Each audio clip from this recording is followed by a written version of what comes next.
Have you ever thought about opening your own mobile cart or kiosk business? Maybe the facility you manage could establish new revenue by adding coffee, food, or retail services. Cart King International can be the answer to your needs. Cart King is a North American designer and manufacturer of the finest mobile coffee, food, and retail carts and kiosks. Cart King has been working with clients and corporations across North America for 20 years, providing innovative designs, custom manufacturing, and timely delivery. Carts and kiosks are fun, and so are the dozens of designs on our website. Please visit us today at www.cart-king.com or just call us at 1-877-986-7771 and get your sales rolling.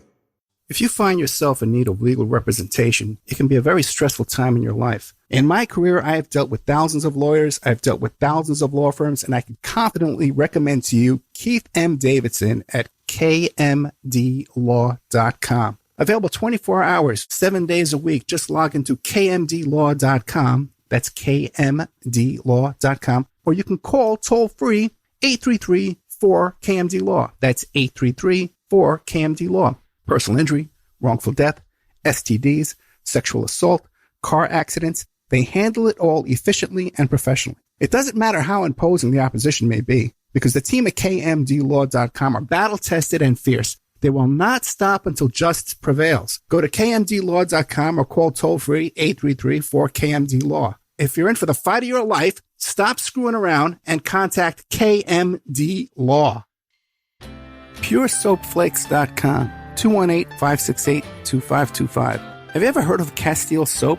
Pure Soap Flake Company handcrafts fine soap bars, laundry powder, and concentrated soap flakes using organic vegetable oils from their northern Minnesota facility. Bathe your body and wash your clothes with Pure Soap products that are free of fragrance, GMOs, palm oil, sodium lauryl sulfate, and synthetic additives. Keep it clean, folks. Pure Soap Flake Company products are kind to living creatures and sensitive skin, safe for drains and waterways, and work great in high-efficiency washers and top and front-loading machines. They have a little promotion going on. Contact them to order some soap. Mention the Opperman Report. You're going to get a free gift. They're going to sing a little extra soap, travel size, soap bars and laundry soap, cleaning soap flakes. I've been using that stuff all day long today. Great stuff. Order today at puresoapflakes.com or give them a call, 218-568-2525, 218-568-2525. Pure Soap Flake Company is a proud member of the Handcrafted Soap and Cosmetic Guild. The Opperman Report is brought to you by Aquadam.net. You can give them a call at 707-764-2119. A flooded home is never easy to deal with. You're left with the mess to clean up, the insurance companies to deal with, and not to mention all the memories, the precious memories that are lost in the flood. You can never replace those. And Aquadam can be a tool in your arsenal to protect your home and property from the floodwaters. The cofferdam is filled with water to control water and is reusable as long as it's taken care of. It can protect your home or business from rising floodwaters like a dam, but without the beavers. It can also be used in construction. If you need an area to be dewatered, an Aquadam can do the job. An Aquadam was used at SeaWorld in Orlando for the Mako roller coaster ride during the coaster's construction by dewatering the work area. An Aquadam is now dewatering the work area at San Antonio SeaWorld for their newest roller coaster ride. An Aquadam has been used in many construction projects all around the U.S. and all around the world. Now give Aquadam a call, 707-764-2119. You can look them up online at aquadam.net. You can find them on Facebook at Aquadam Inc. You call them up, you email them, you tell them Ed Opperman sent you, and they're going to take 10% off the price. Aquadam.net, 707-764-2119. It's the Opperman Report. Join digital forensic investigator and PI Ed Opperman for an in-depth discussion of conspiracy theories, strategy of New World Order resistance, high-profile court cases in the news, and interviews with expert guests and authors on these topics and more. It's the Opperman Report. And now, here is investigator Ed Opperman. Okay, welcome to the Opperman Report. I'm your host, private investigator Ed Opperman. You can find me at Opperman Investigations and Digital Forensic Consulting, either through my website, emailrevealer.com, or you could just email me directly at oppermaninvestigations@gmail.com. If you like our show, be sure and check out our Patreon. where we're putting up 8 hours of new content each week there on Patreon, Opperman Report Patreon. But our archives are free. You can find them at Spreaker.com. And there's a chat room. You sign up there for free, and you get an email notification anytime we put up new content there. I put up a new live show every Friday night. Our guest today is Jay Myers. You could find him on YouTube, Jay Myers Documentaries. And a lot of these topics, these documentaries that he produces are similar topics that we cover here all the time on the Opera Report. The royal conspiracies. Elisa Lam, that girl on the elevator over there with the bizarre thing they found her in a water tower later on. Crazy stories here. Rosemary's Baby, the real Rosemary's Baby. Jay, Mr. Myers, are you there? Yes. Thank you so much for having me. Thank you so much for coming on. Tell us about yourself. Who is Jay Myers? So I'm Jay Myers, of Jay Myers Documentaries since 2016. I've been researching and producing these videos / short mini documentaries, if you will, investigative reports into all kinds of things. My first one was about the royal family and exposed a lot of things there. And then I went on and talked about some of the mind control. I've talked about Hollywood, everything up to, like you mentioned, Elisa Lam, Rosemary's Baby, and things like that. Yeah, and also you have the thing coming out here on the Edge of Wonder channel about, you have a documentary coming out about mind control? Right, I'm going to be producing, it's an 8-part series about mind control in Hollywood, and that'll be for edgeofwonder.tv, which is a subscription-based service. Not exactly sure when it's going to be coming out yet, but yeah. Well, give us a brief overview. What is your take on mind control in Hollywood? Well, a lot of people don't think of the CIA as really having anything to do with pop stars.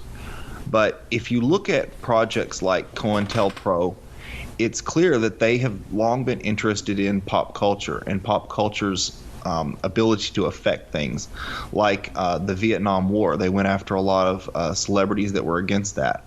And from the very beginning of the mind control program, we saw celebrities such as Candy Jones, who was a pinup model at the time, being used for this type of mind control program. So I believe that has continued, and stars, even up until today, are being used in this type of MK Ultra Monarch mind control program. And if you look at stars like Britney Spears, some of them that have had these crazy psychotic meltdowns in public, it would seem like it's the symptoms of this type of trauma-based mind control. Did you listen to my show that I did about that? Called it like a different take on Hollywood mind control and pop stars and stuff? I'm not exactly sure if I heard that one. Did you listen to my interview with Dina Lohan?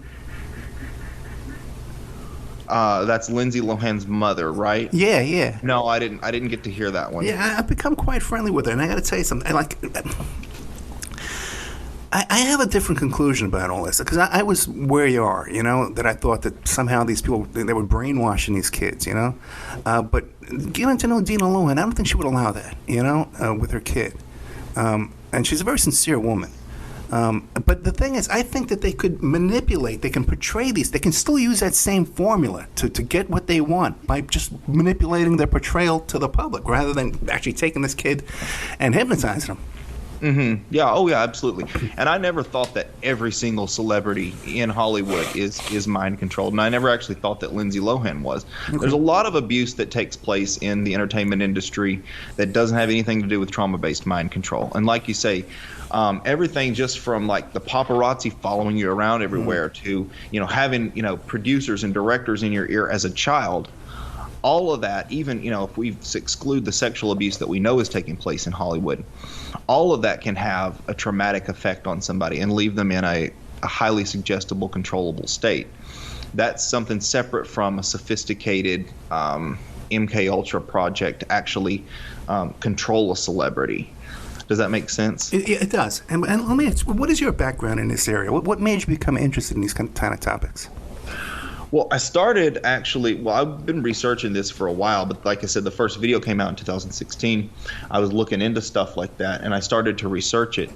And I started to see how it kind of seemed to coincide with things that were going on like I said, Britney Spears and other things in the mainstream media.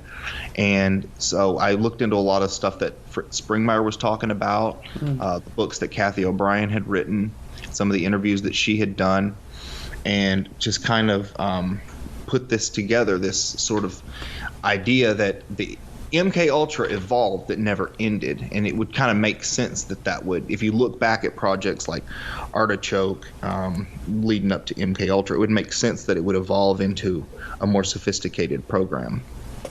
And who were your influences early on? Well, like I said, probably Fritz Springmeier. Alex Jones woke me up. A lot of people were woken up by Alex Jones, but I never really was a big fan or listener of him other than in the periphery.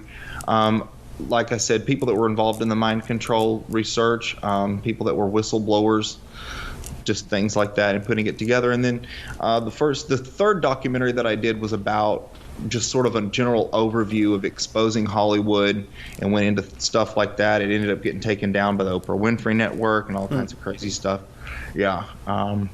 Just things like that, and things like, like Dave Chappelle was saying, you're talking about people that are making incredible amounts of money. They're strong people, or else they wouldn't have gotten to where they are. They're driven, both career-wise and emotionally driven, and yet we see so many people break down. And Dave Chappelle was talking about this. What is it about this culture that sees people become insane? Maybe the culture in Hollywood is a little bit sick, and that's kind of the theme behind a lot of my videos.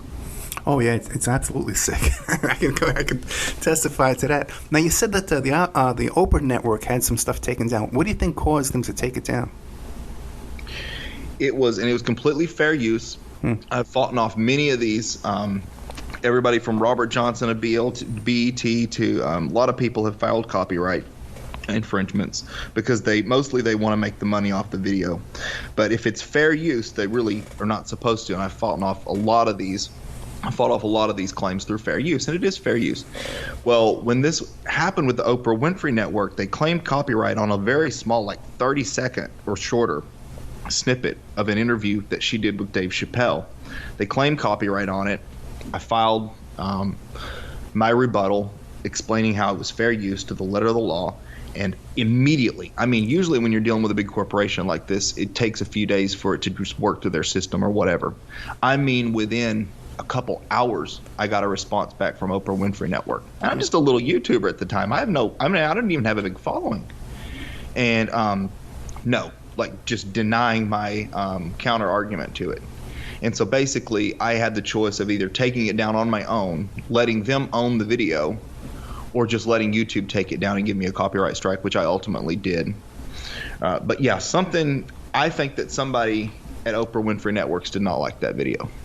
And did you upload it anywhere else where people can find it today? Yeah, I did upload it. I just cut that part out and I re-uploaded it as a 2-part segment without the copyrighted interview from Oprah. Gotcha. You can still find it. Now, before you even contacted me, I had, researching, these topics and stuff like that. I actually had watched a couple of your videos previous to you ever contacted me, and this Elisa Lam was one of them. What is the Elisa Lam story? Okay, well, Elisa Lam was a 21-year-old college student. She was she went to the College of British Columbia. She January 26th, she decided she wants to go to Los Angeles. She was active on her blog, and she talked about it and things like that. She goes to Los Angeles. She's there for a little while. Nobody really knows why she was going there, other than maybe to find herself. She stays at a place which is really seedy called the Cecil Hotel, which has this really weird history in Los Angeles. The Cecil Hotel opened back in the 20s. Originally, it was a place for business people in Los Angeles, and it kind of went down quickly. From there, it became the home of a lot. It's already in the Skid Row area, so it's really seedy, and they have a lot of residents who rent there like by the week or by the month. There's lots of drug use that goes on there, lots of transients, things like that. So it was a really strange place for this British Columbia college student to choose to stay on a trip to Los Angeles, and she's traveling by herself, mind you. So, but she's staying there. Everything seems okay. She had done some shopping. She went to a bookstore, and apparently they interviewed the people at the bookstore, and she was talking about, oh yeah, I don't want to buy too much stuff because I got to, take it on the plane back home. So she was definitely planning on going back home.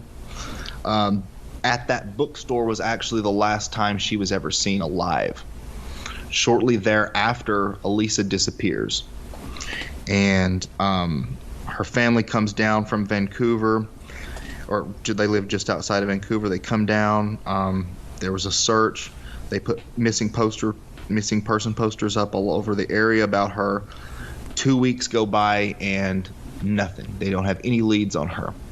So residents at that hotel started to, the water started to be like black.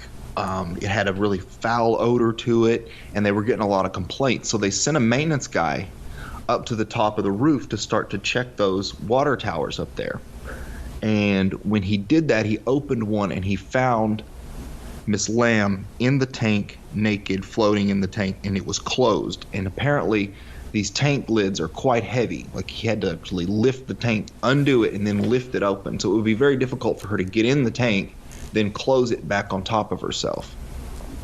So that was what residents were drinking in with their water, was that her body had been decomposing in there probably for almost the whole 2 weeks. Can you imagine that? Yeah, really. Oh my God!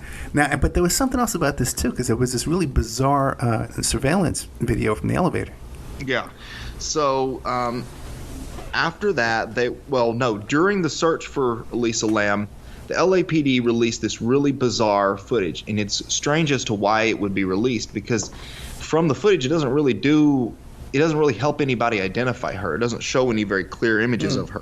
But what it does show is her behaving really bizarrely around the elevator. It's elevator surveillance footage, and it shows her getting into the elevator. She begins to push several buttons on the panel, and then, of course, the door stays open because of that. Then she exits the elevator again and starts to grope around in the air as if she's feeling for something, or something like that. And she's waving her hands around in the air just completely erratically. Then she goes back into the elevator. The door still hasn't closed, and it looks like she's trying to press buttons or something. And then she goes back out of the elevator again, waving her arms in the air. And then she leaves the hallway, and the elevator door finally closes. Just a really bizarre video that there's been a lot of speculation about. Was she on drugs? Although they didn't find any drugs in her system when they did the autopsy. People were saying, maybe she was possessed, maybe she saw a ghost. Nobody really knows why she was behaving like this, or why that was the only surveillance footage that the LAPD released of her. Because if she was in a hotel, there would have been other cameras that would have picked her up in the hallway, in the lobby, etc. So why was this strange footage the only footage that we see of her? Furthermore, people started to look at that footage, and I couldn't tell from the stamp, but other people that have looked at this claim that the footage has been edited, that it looks like it's either been sped up in certain parts, or that certain parts have been taken out altogether. So that leaves another question of, was there somebody else in that elevator, or somebody else that interacted with her during that time period that was edited out of the video? So a lot of mysteries surrounding that video and why that was even released. Then there was another theory that came out about there was some kind of a military defense contractor that was using an address there at the hotel. Yeah. The Invisible Light Agency. And when investigators started to look into this Invisible Light Agency, it's located on Google Maps as being at the Cecil Hotel. So when they would type this in, it would show up, the location would ping as being there at the Cecil Hotel. Now, the Invisible Light Agency, a guy who, when you look this up on LinkedIn, it shows, there was an article about the Invisible Light Agency that listed a guy working for them named Anthony Vu. Anthony Vu's LinkedIn shows that he later went on to work for Raytheon, which is a military contractor, the type of military contractor that is developing all sorts of devices that can be used on civilians, like what they call non-deadly, non-lethal weapons that can be used on protesters, civilians, things of that nature. And among that could be invisibility technology. This is weird because Elisa Lam, before she went to Los Angeles, posted an article about invisibility cloaking technology that was being developed by DARPA. So very strange, some sort of coincidence there involving the Invisible Light Agency being at the Cecil, her tweeting about that, and then Anthony Vu going to work for Raytheon, which is a company that is developing this type of invisibility technology. And for those who don't know what I'm talking about, basically the military or DARPA are creating these suits. It's almost like was in the most recent movie Invisible Man, and it uses cameras to reflect the back, so it makes the wearer appear almost completely invisible. And the only thing you would be able to see was sort of a blur, like is in the movie The Predator. And there's all kinds of articles about this. CNN even did an interview with some military contractors that were developing this, and that was a few years back. So we know that the military is developing this type of technology. Yeah, we know that for a fact, and there's even some videos on YouTube that people think they've captured it. Soldiers in combat, very, very bizarre stuff, man. Now, there was even, you mentioned Google Maps, and when you Google something else, it winds up in the cemetery where she's buried? Yeah. What is that? Okay, so I'm trying to remember that. That was perhaps something to do with the bookstore. Could it be? Right. Okay, so she was last seen at this place called the Last Bookstore, which is a very famous bookstore in Los Angeles. A lot of people go there when they visit Los Angeles. She was last seen there. The CNN did an interview with the bookstore. The bookstore, their website is registered with a registrant privacy company. When you look up the address of that privacy company, it's called a website registrant agency. When you look up their website, it is exactly the cemetery, Forest Lawn Cemetery, in the suburb of Vancouver, where Elisa Lam is buried. Okay, then that's interesting. But that anonymizer, that privacy website, right? It probably has thousands of clients, right? So that would have that same address on all of their websites, right? Right. Yeah. You would think. Yeah. Okay, so it's just extremely strange. Now, what did you conclude after examining this Elisa Lam case? What did you conclude? What do you think happened? Well, I believe certainly that there was somebody that was much more powerful that had the ability to get that tape edited. Because, and another reason was, why was that the only tape that we saw of her? I believe that there was something to do with this death that they're not being straightforward with. We're not getting all the information about this. And, there have been rumors, everything from the paranormal to she was suicidal, which I personally don't believe, all the way up to she was murdered by some type of occult or something like that. There's lots of theories with this, but like I said, we're not being told all of the evidence. There's no way that a 21-year-old college girl died in that water tank without somebody helping her or somebody knowing how she got in there, because you wouldn't close that tank over top of yourself, even if you were that crazy to get in. You see what I'm saying? Yeah, and I interviewed an author of a book on this topic, and that was his conclusion too as well, that she definitely didn't go in there willingly, that someone put her in there. Yeah. Right. Yeah. Now, you talk about a cult. You mentioned the cult might have done it. What did you come up with about the real Rosemary's Baby? Well, Rosemary's Baby, which was a Polanski film from 1968, it seems to have a lot of stuff in there, really weird twists of like truth and fiction, as well as things that could have been Polanski putting things in there that he knew about that the public at the time necessarily didn't know about. Things like satanic cults, sacrifice, stuff like that really wasn't part of the pop culture at the time that were in that movie. And then things that we're seeing right now, like sex trafficking and stuff like that that's coming out, there seems to be echoes of in Rosemary's Baby. One of which is the location itself, which is in the movie they call it the Branford, but it's actually the Dakota Apartments. Now, the interior shots were filmed somewhere else, but the exterior shots were actually filmed at the Dakota Apartments in New York City, which is interesting because if you're just filming exterior, Polanski could have chosen any building in New York City to film that, but he chose a real apartment building, and a real apartment building with a kind of strange history because it's a place where a lot of celebrities live, a lot of elite people live, and they're really picky about who particularly lives there. They've denied a lot of celebrities in the past that had tried to live there, and it would seem as if Polanski's trying to tell us something with this movie. It's interesting, too. Some of the celebrities that were turned down from moving in there also appear to be involved in the occult. Mm-hmm. Like Madonna, for sure. Yeah. She was turned down, and several other celebrities were turned. So you would think if they were looking for just Satanists that she would be in for sure.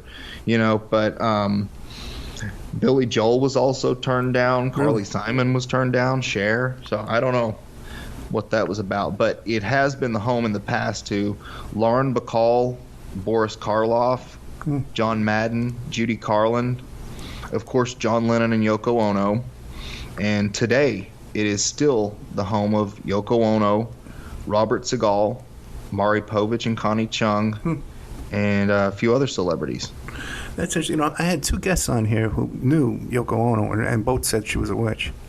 Oh, really? Oh, yeah. One was May Pang, we talked about it, and then the other one was A.J. Whitman, talked about it. And he was friendly with him for years. Interesting, too, you mentioned Roman Polanski. The little girl that Roman Polanski raped, he did that in Jack Nicholson's house. Right. Right. And Jack Nicholson lived in this Hollywood Hills right next door to Marlon Brando. Marlon Brando, right. And Warren Beatty, too, is the other one up there? Mm-hmm. And rumors that there are tunnels between those houses. Well, I'll tell you something interesting. There was the dating game serial killer, Rodney Akala. You familiar with that story? No. Okay, this guy was a serial killer. He was on the dating game, doing really incredibly bizarre stuff, taking these victims back to his mother's house and torturing them and raping them, cutting them up, and the mother's right there. Nothing happens to her. But they arrest Rodney Akala ultimately, and one of the bodies that he dumped it on the lawn, like right next to Marlon Brando's house. And Rodney Akala was a film student of Roman Polanski. Huh. How do you like that, man? Yeah. It makes you wonder what they know, Right. Oh, yeah. Because Jack Nicholson bought that house, Brando's house. You know about this? No. They kind of shared a backyard there. And Jack Nicholson bought that house and completely just tore it down to the ground and built a new one. So it kind of makes you, and like I said, there are rumors that there are tunnels between Warren Beatty's house and some of these other, Jack Nicholson's house, some of these other houses in Los Angeles. It really makes you wonder, Yeah, very odd stuff going on there. Now, you mentioned it. Is there anything else you want to tell us about the Rosemary's Baby or Dakota, Yoko?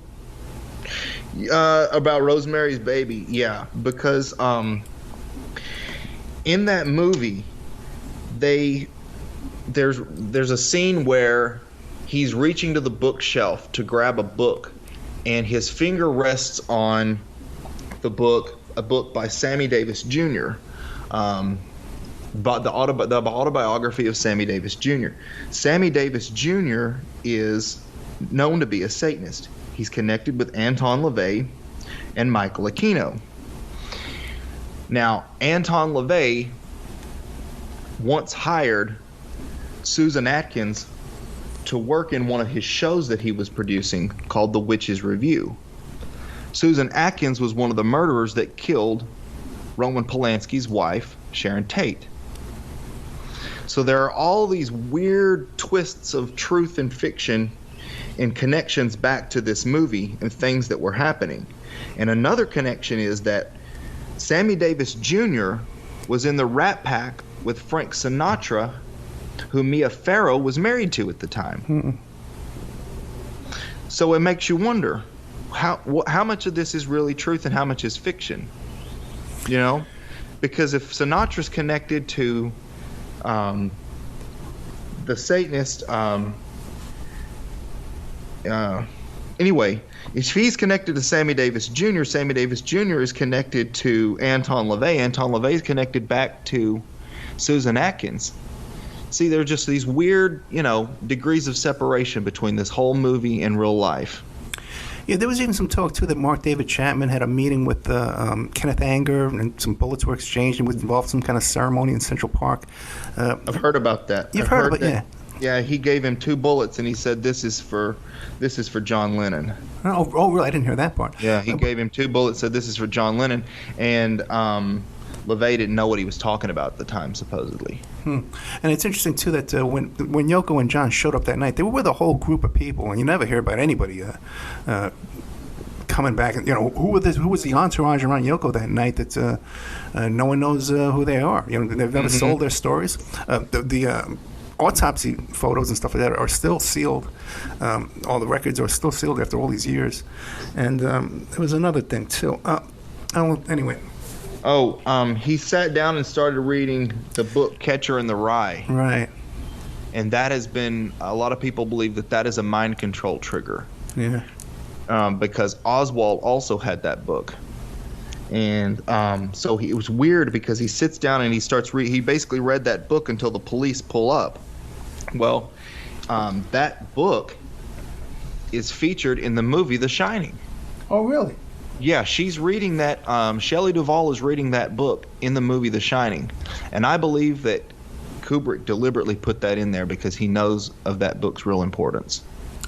Yeah, there's a lot of stuff. People make connections to The Shining, to the moon landings, being hoaxed and stuff like that. Yeah, I don't know about all that, but you don't know about that? Okay. Stuff about The Shining, yeah. All right, I know you're working on a video coming up about Kubrick, so let's talk about that when we come back. We'll take a little commercial break here. We are with Jay Myers. Myers. I was going to double check that. Sorry, Jay Myers, Myers. Jay Myers documentaries. You can find them on YouTube. And many thousands, 100,000 supporters, subscribers, and many of these videos have over 100,000 views on them, so very popular videos here. We'll be right back with more of Jay Myers documentaries after these messages. And now a word from our sponsors. If you find yourself in need of legal representation, it can be a very stressful time in your life. In my career, I have dealt with thousands of lawyers, I've dealt with thousands of law firms, and I can confidently recommend to you Keith M. Davidson at kmdlaw.com. Available 24 hours, 7 days a week. Just log into kmdlaw.com. That's kmdlaw.com. Or you can call toll-free 833-4KMD-LAW. That's 833-4KMD-LAW. Personal injury, wrongful death, STDs, sexual assault, car accidents. They handle it all efficiently and professionally. It doesn't matter how imposing the opposition may be, because the team at kmdlaw.com are battle-tested and fierce. They will not stop until justice prevails. Go to kmdlaw.com or call toll-free 833-4KMD-LAW. If you're in for the fight of your life, stop screwing around and contact KMD Law. Are you ready to change your life, but don't know how to start? Is your stress and worries keeping you awake at night? Have you been battling grief, anxiety, or depression all alone? Have you lost touch with your own sense of being or spirituality? Soul Free Therapies offers professional and affordable live video streaming counseling and coaching services from the comfort of your own home. Sessions offered in English, Spanish, and Portuguese. Go to our website at www.soul-free.com and book your first session today.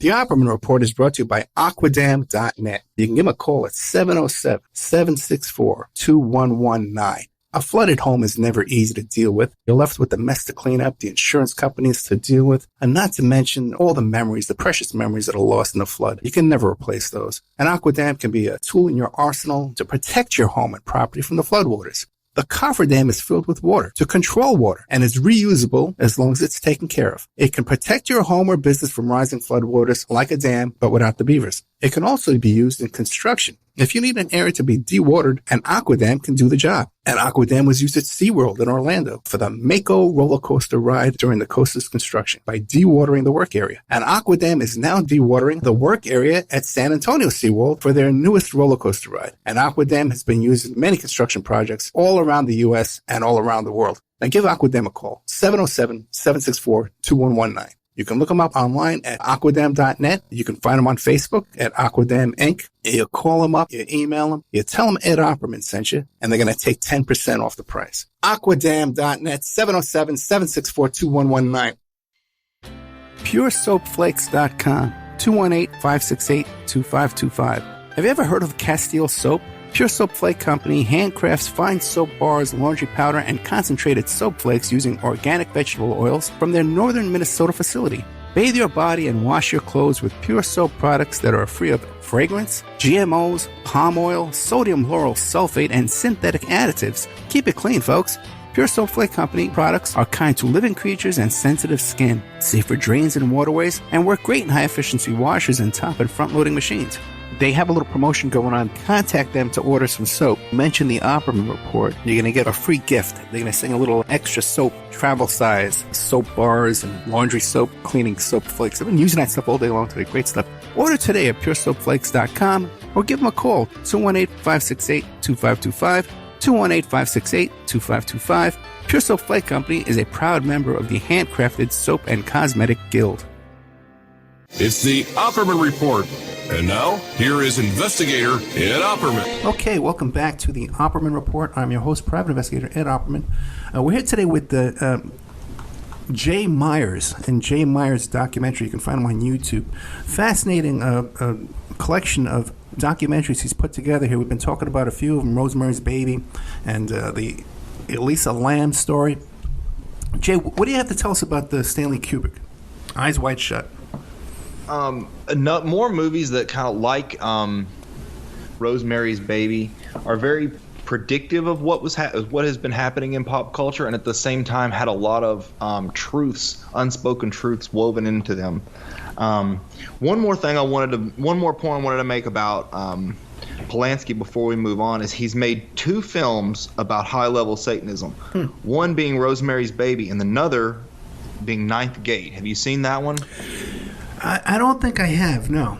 Okay, it's all about these European high-level Satanists who are after this book, and it's starring Johnny Depp.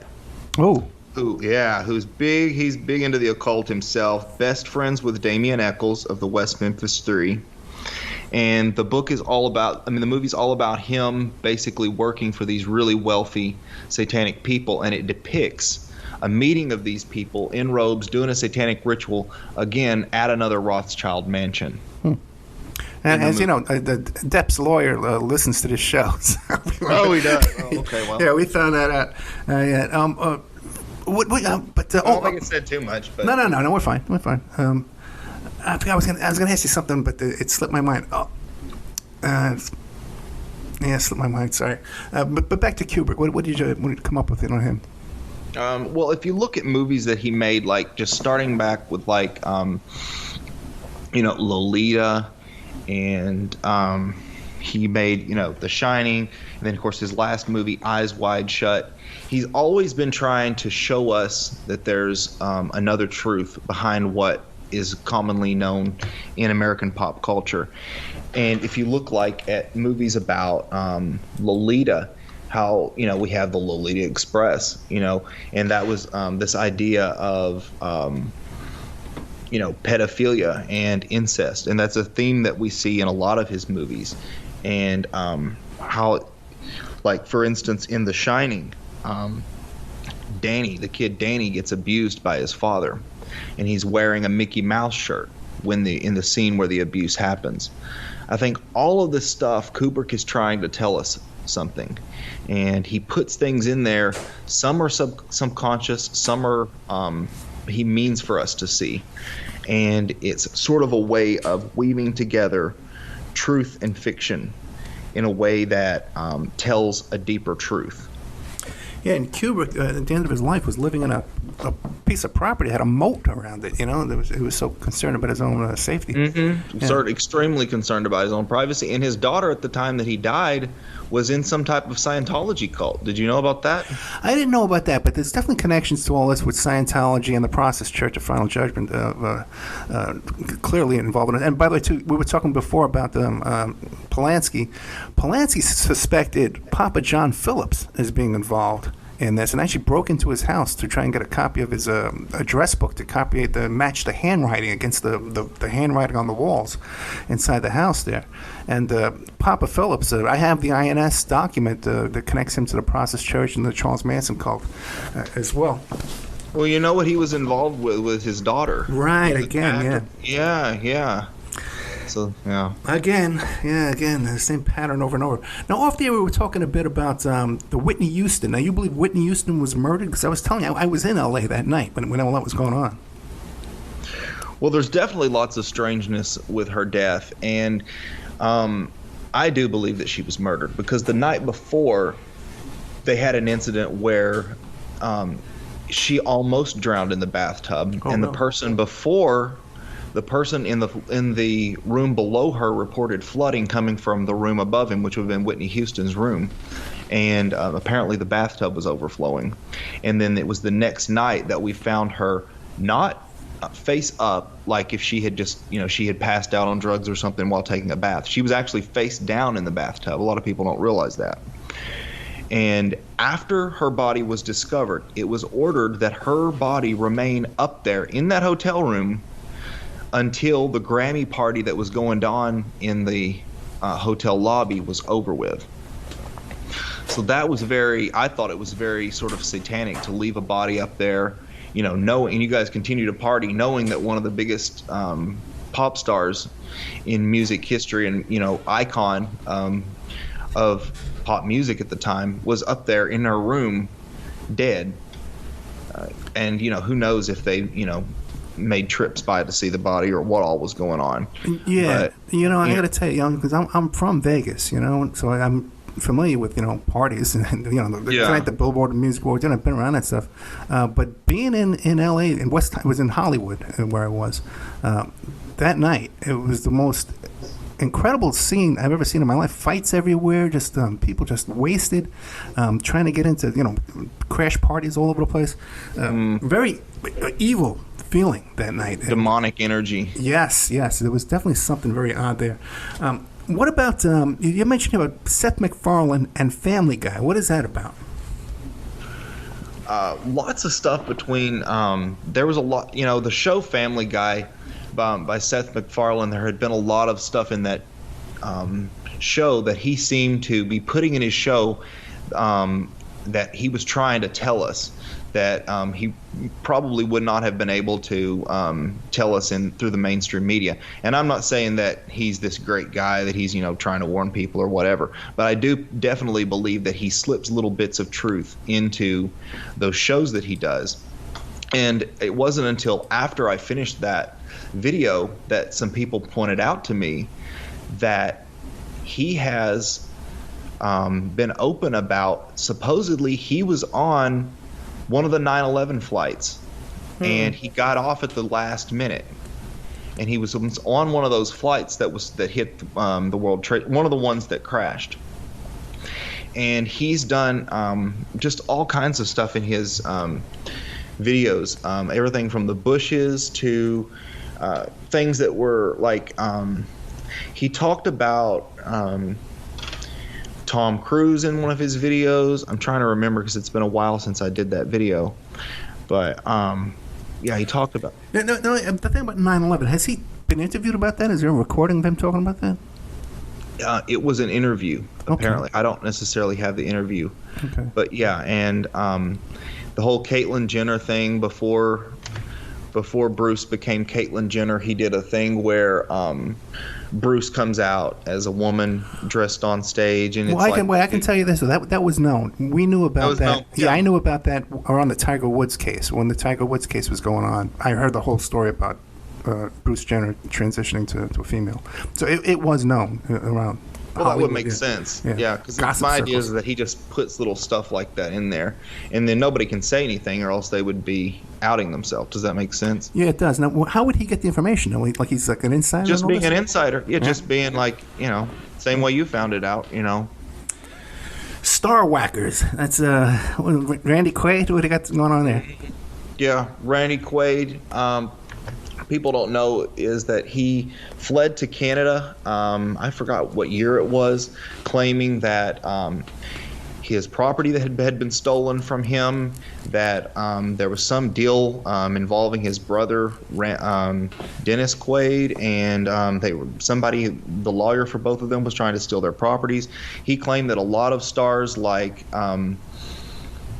who was the guy that died after being in the in the Batman movie? He played the Joker. Anyway, he claimed that he had been murdered. He claimed that David Carradine was murdered, and he and his wife fled to Canada, where they are still to this day. And some people claim they're crazy. Some people claim that he was actually accurate about what's going on in Hollywood. And I believe, at least some degree, he was accurate, because I believe people are being murdered for their money. Some stars get to a point where, and Chaka Khan talked about this on CNN. She said, I was told one time, point blank, you're worth more dead than alive, because of their catalog, because of the sales. And I believe that really people are murdered in Hollywood because they're worth more dead than alive. And that's kind of what Randy Quaid was talking about with Star Whackers. And you did an interview, I think, with Carradine's ex-wife, didn't you? Yes, I did. Yeah. David. Yeah, that was an interesting And what I found interesting in that was his interest in young girls. He seemed to date a lot of little girls, man, 15 years old, Didn't he die in Thailand or somewhere like that? Yeah, something like that. Yeah, they were filming Kill Bill Part 3 or something like that. Yeah, so, oh boy, I tell you. And what about the royal family? What do you have on that? Because, I had on, the young great niece of Jimmy Savile was molested by Savile. Just did some shows about Mountbatten. What did you come up with on the royal family? Well, the royal family's in the news right now because of Prince Andrew and his close connections to Jeffrey Epstein, his trips to America, to Epstein's properties in New York, where it's known that he was with underage sex slaves. And of course, that mansion in New York that Epstein had was completely bugged for blackmail. And so it's pretty well known that there are tapes of Prince Andrew, blackmail tapes of Prince Andrew. And so what I was talking about with my latest video about the royal family is going into how this is not the first time for them, that the other prince, he is best friends with Jimmy Savile, and Prince Charles, his best friends with Jimmy Savile, who was a major sicko. And it's kind of like you were talking about these open secrets in Hollywood. A lot of people at the BBC, a lot of people in the UK knew what Savile was up to. I mean, this guy, he volunteered at the hospital so he could work in the mortuary, for Christ's sake. So this is not somebody that's, he worked in the mortuary so he could get access to dead bodies. He was that sick. So this is not somebody who, kept his secrets very well. And for the royal family to claim, that they had no idea what Savile was about is just ridiculous. With the level of information that they have, that's ridiculous. And this guy was knighted by the Queen. And for people that don't know, it's an extreme honor to be knighted by the Queen. Basically, you have to have done something to perform a service for England. And supposedly he performed that level of service. And then they've got Lord Mountbatten, who it was known was taking little boys out on his yacht. He would rape them, and then he would kill them and throw them overboard. And one day he was on his yacht doing what he does, and he was killed by an IRA bomb. So the royal family has a history of this, and anybody that has researched it, it's just right there in the open that this has been going on for a long time with them. Yeah, people can go back and check my archives. We just did a show about Lord Mountbatten and the whole Concura Home for Boys, and and also Richard Kerr, who was sex trafficked by Roy Cohn, another one who's a Studio 54 with that whole crowd down there as well. I was going to say about, oh boy, my memory's really shot today. Funny too, you talk about Epstein's house then. You know who his neighbor was? Bill Cosby. Okay, Bill Cosby. Bill Cosby's out there, and you hear these stories. He's taking these passed out women and dragging them down the stairs and throwing them into a cab out in front of his house. Then what's going on next door over there?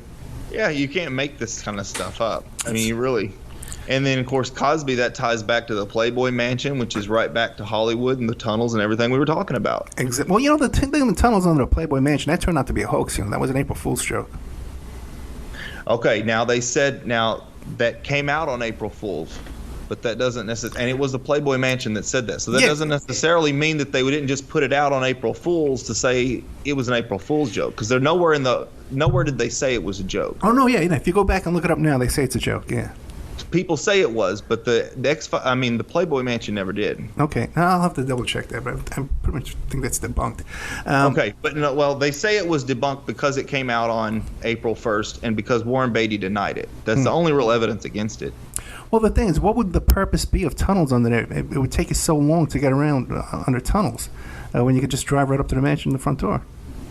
Well, I think the idea would be you could transport underage sex slaves. Yeah. Without anybody paparazzi or photographers, or like if you wanted to get if you were having a party, you could bring girls into the party without anybody in the outside of the party realizing. See what I mean? Or dead bodies. I had Savile's niece on the show, right? She talks about how when she was 12 years old and he was coming over to the house, that her family dressed her up in her prettiest party dress, and he came over and they plopped her right on his lap right in front of the whole family, where he molested her right in front of the whole family, and then left her life for years and returned on her engagement party, and molested her there at the engagement party. Yeah. So an open secret. Yeah, and it's just like they take that's why they call them predators. It's not so much that they take a distinct pleasure in seeking people out and abusing them like that. It seemed like Michael Jackson had that same fascination too. Like he wanted the families to know. Like he wanted to make a big scene out of it. Almost like they sold their kid to him. Right. Because there was this woman that worked for Jackson that used to take care of the packages, quote unquote, that they would get full of like all kinds of expensive gifts from Michael Jackson to the family members and to the older siblings of the kids who were getting abused. Yeah, and just recently too, we had Paul Baresi on the show, who was the investigator for Pelicano, who was Michael Jackson's investigator, and he comes out right out and admits it now that he believes that Jackson was guilty. And that's the defense investigator. What'd you come up with on Benjamin Franklin? Benjamin Franklin, a lot of people don't realize, but he was a member of the Hellfire Club. The Hellfire Club. It was over in England. It was owned by a guy named Francis Dashwood, and it was kind of like a satanic group. They would get together and have orgies, and they would do rituals and things like that. And this was back in the 1700s. And so this guy, Francis Dashwood, actually built a church. He was very wealthy, and he was a patron. He paid for a church. And at the top of the church, there was this dome area. And he would bring women up to the dome and have orgies up there in the top of the church because they were satanic, and it's part of defiling the church to do that. And Benjamin Franklin was part of this group, and he used to go over there and participate in this type of stuff.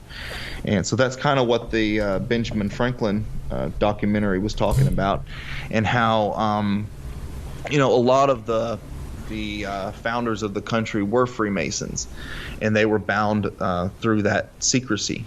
And with Franklin, did you discuss the human bones that they found buried on this property? Yeah, okay, good. Because they think too that most of them were children too, those human bones. You know what? I mistimed the ending of the show, so we only have like 1 minute left. It caught me off guard here. What would you like to leave us with?